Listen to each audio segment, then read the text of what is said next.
Today's Hall of Fame award relates to a serious and often deadly situation, drinking and driving. Our three honorees today represent millions of kids all over the country who support the cause of Students Against Driving Drunk, also known as SADD. Here's what they're trying to prevent. Like this.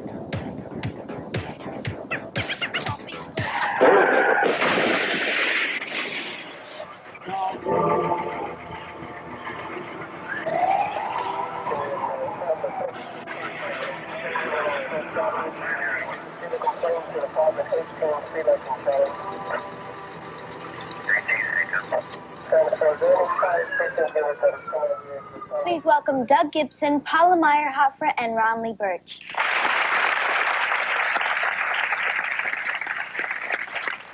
Now, each of you volunteer a lot of your time to the issue of drinking and driving.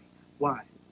Well, my dad's a volunteer fireman, and for as long as I can remember, he's been taking me to the accident scenes with him.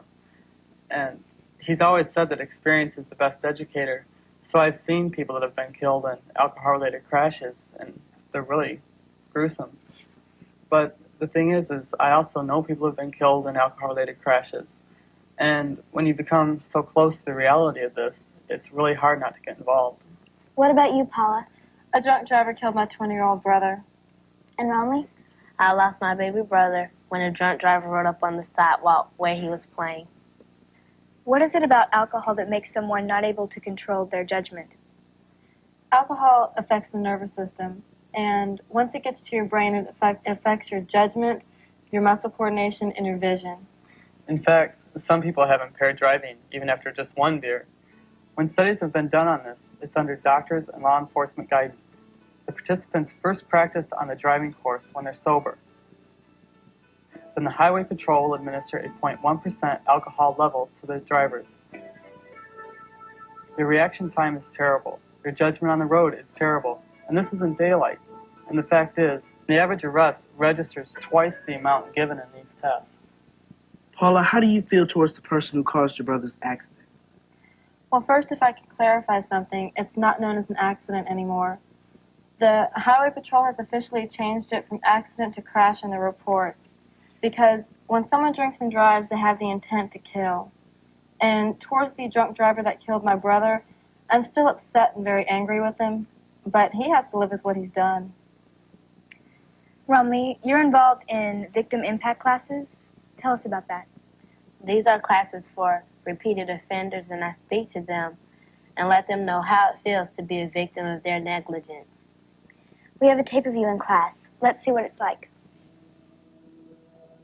Hi, my name is Ron Lee Birch, and my brother Courtney was killed by a drunk driver. His death changed my life greatly. I miss Courtney very much, and I will always miss him. I was hurt, confused, and angry when I heard of the accident. Since my brother's death, a number of things have happened in my life. I started failing in school. My parents got a divorce. You would think, since it's been 4 years, that we would have gotten over it by now. Well, it's just not that easy. Every day, some particular thing makes us think of Courtney. Wow, that's really powerful, Ron Lee.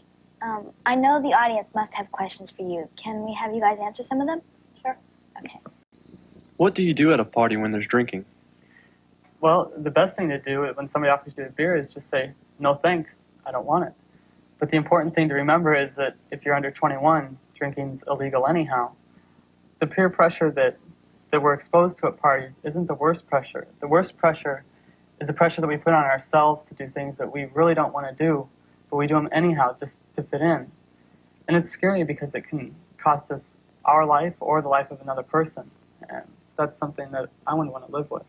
How long have each of you been a member of SADD? I've been a member for 4 years. I've been one for about 1.5 years. And I've been one for about 2 years. We don't have a SADD chapter at our school. How would I go about starting one? Okay, the first thing you got to do is first you have to get it approved by your school. Just go to the principal. Then you have to find a faculty advisor who will head your group. And then after that, just call the National SADD office and ask them for a startup kit. It's got a lot of great ideas about fundraising projects and community awareness projects to make the community aware that you have a chapter. starting a chapter is a lot of work, but the benefits are awesome. When you know that you're making a difference, it's really worth the effort. Are there any others? What are some projects we can do at our school?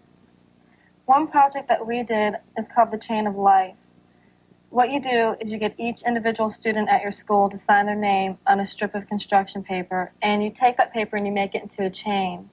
You hang the chain around your school, and alongside of it or near it, you put a sign that says something like, "Please don't break this chain of life."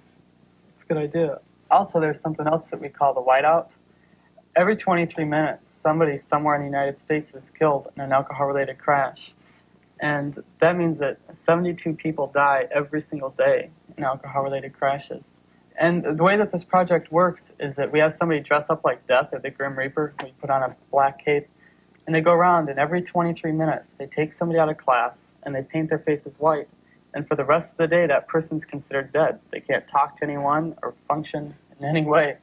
And by the end of the day, there's so many white faces walking around that it really hits home about how deadly drinking and driving really is. If we can ask our audience to participate in this, how many of you know someone that has been involved in a drunk driving crash? Would you please raise your hand? I'm included in that. My great-grandparents were killed by a drunk driver. Are there any other questions? Romley, can any teenager become a member of SADD? Yeah, if your school doesn't have a chapter, contact the national office. That's right. Anybody can be a member of SADD as long as they promise 3 very important things. That's not to drink and drive, not to ride with someone who has been drinking, and to help their friends to do the same. Well, Doug, can you explain the contract for life? Sure. The contract for life is a contract that's signed by both the parent and the teenager. It's a way to open up communication between the parents and the teen. And what it is it's your promise to each other that you won't drink and drive, and that if you're ever in a situation, in a dangerous situation, that they can call each other at any time, day or night, no questions asked, and arrange for a safe ride home. Each of us at the club have signed one of these contracts.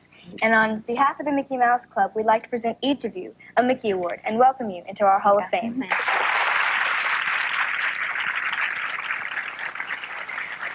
And if you or someone you know does something neat, tell us about it. Write to us at Hall of Fame, Mickey Mouse Club, Disney MGM Studios, P.O. Box 10200, Lake Buena Vista, Florida, 32830.